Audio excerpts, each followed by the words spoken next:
Hello, everybody. I hope we've all been making the best out of our time off.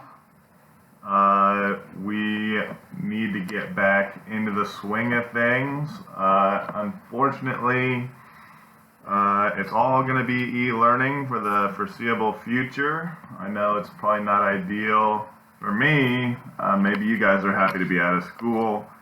But for me, I wish I could be back in the classroom. But we can't. We have to make do. So we're going to be talking about World War II, the beginning. I know we've all been looking forward to moving to World War II, so we'll get done what we can do. Where do we begin? Well, I think we should all remember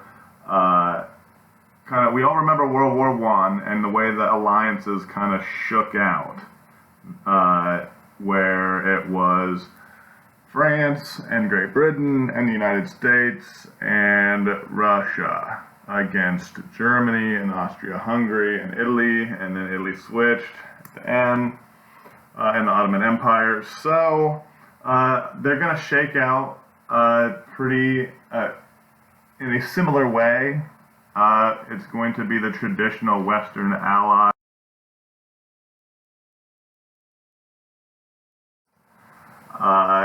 And that is going to be, that's going to hold firm that France and Great Britain, the United States going to come in. Of course, we try and stay neutral like we always do.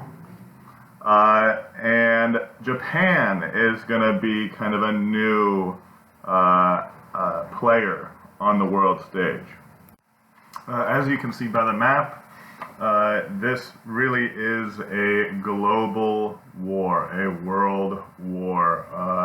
Allies are in yellow, Axis is in red. Allies control a lot more land, don't they? I would say they do.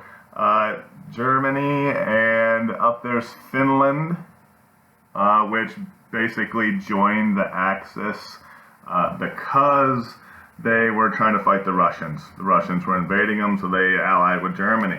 But they never actually invaded into Russia. They just kind of took back their territory.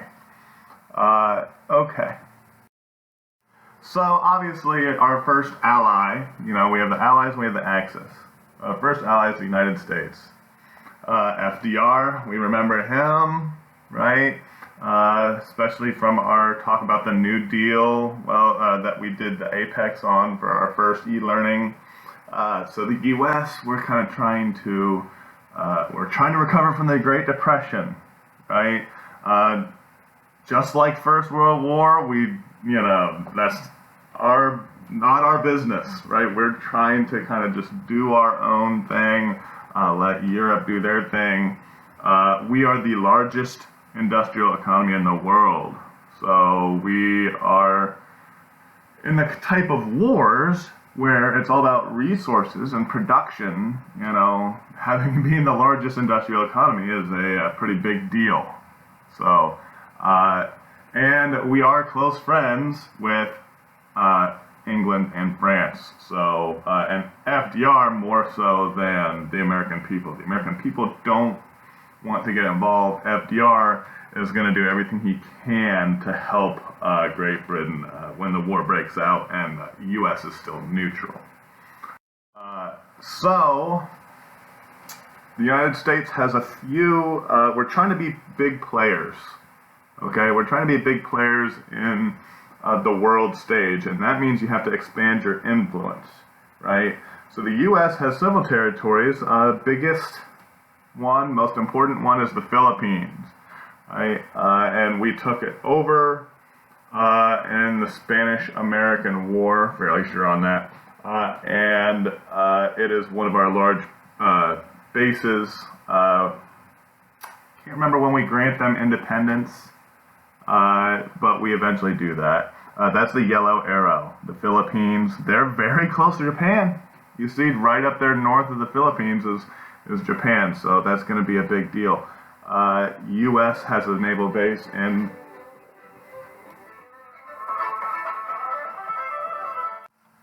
No, Mr. Carr called me.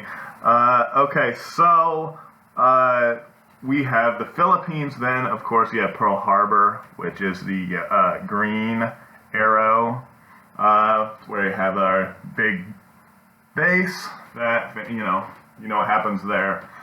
Wake Island is also another military base that's pretty important. That is gonna fall to the Japanese in the first month probably of the war. Then we come to the next ally, which is Great Britain.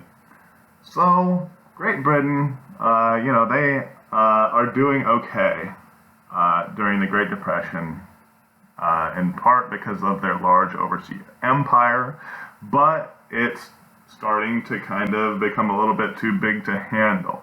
Everybody wants independence, right? The Indians want independence. So it's kind of getting a little harder to maintain it, right?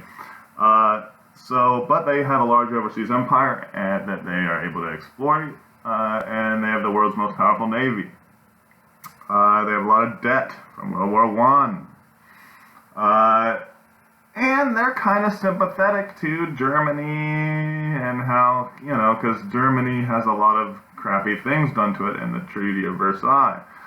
And they're kind of sympathetic to that, and they don't really do much about that when Germany starts to kind of like break some of those parts of the treaty. And they're also nervous about the rise of communism in the Soviet Union.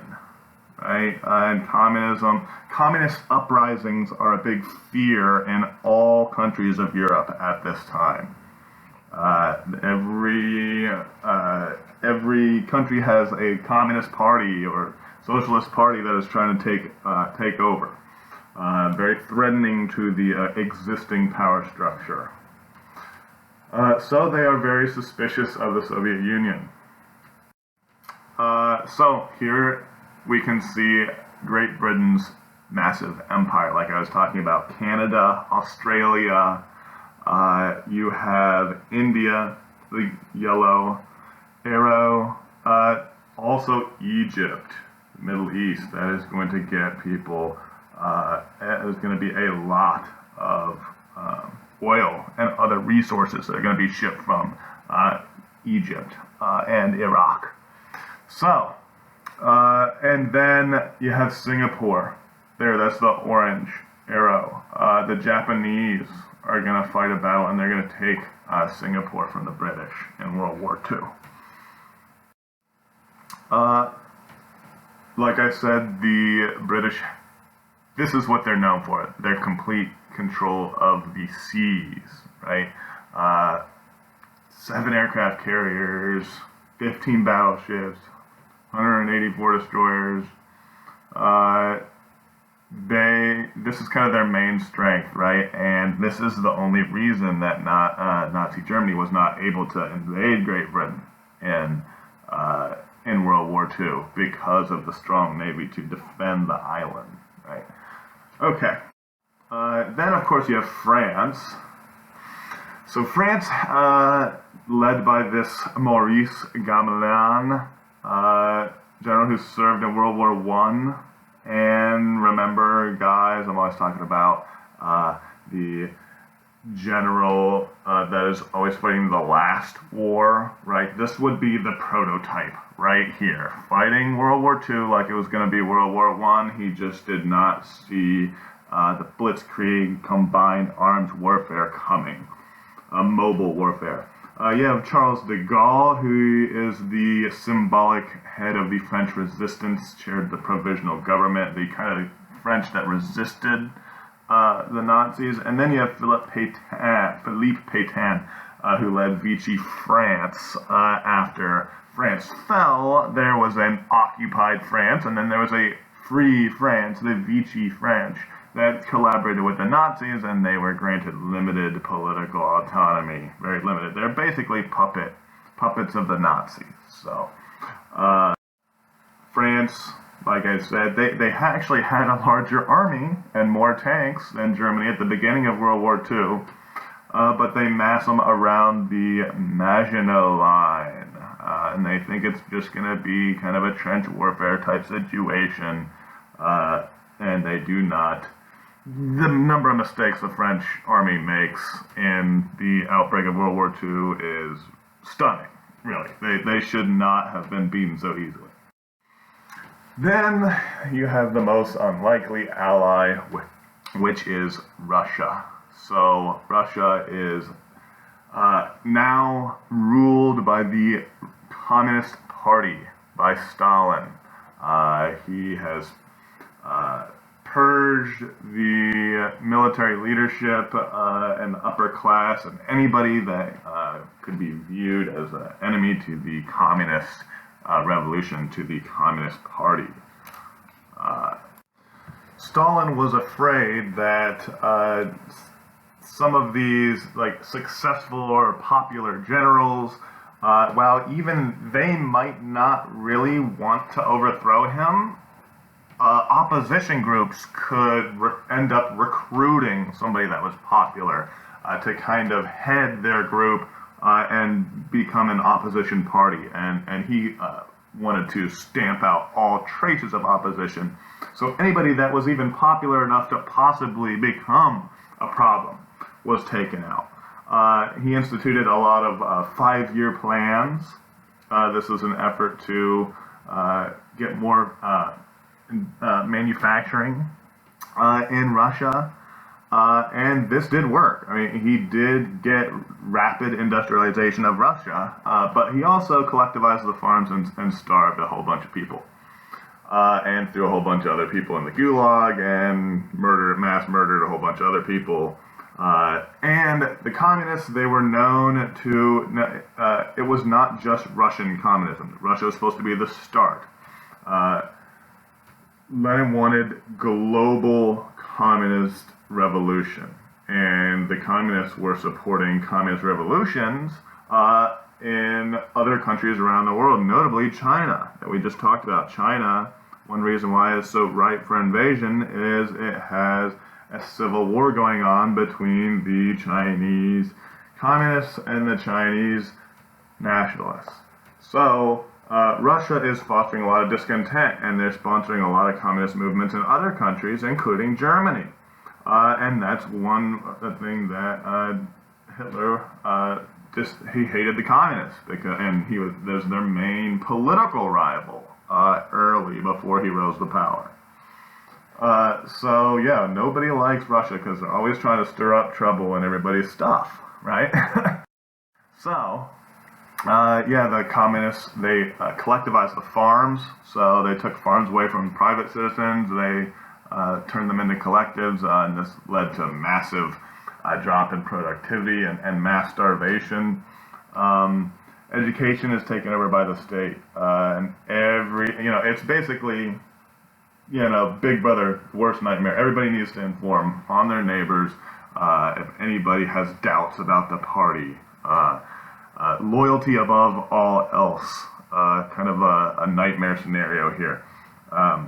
And reshaping the military, like I said, this is a very big problem when World War II starts, because anybody that was a competent officer in the military was deemed as part of the old order, right? And they weren't to be trusted, or they were rivals for power, and they were to be taken out. So this is going to be a problem when the Nazis invade Russia, because they aren't going to have anybody that knows what they're doing in charge of their military. Just look at Russia. I mean, it's so massive. And this is going to be its big advantage. Just the amount of people and amount of resources they have control of. And once they can mobilize that, it's almost impossible to beat. That also, you can see around it, they set up a lot of sympathetic governments, sponsoring political parties and helping them take over these nearby countries in order to kind of extend their sphere of influence. That included, I probably mentioned at some point, Spanish Civil War. which is kind of a testing ground. Russia is sending the communists in Spain Russian equipment, and the Nazis are sending the Spanish fascists equipment, and they're kind of testing all that out in the Spanish Civil War as kind of a test run for Blitzkrieg in World War II, combined arms combat. So that's our allies.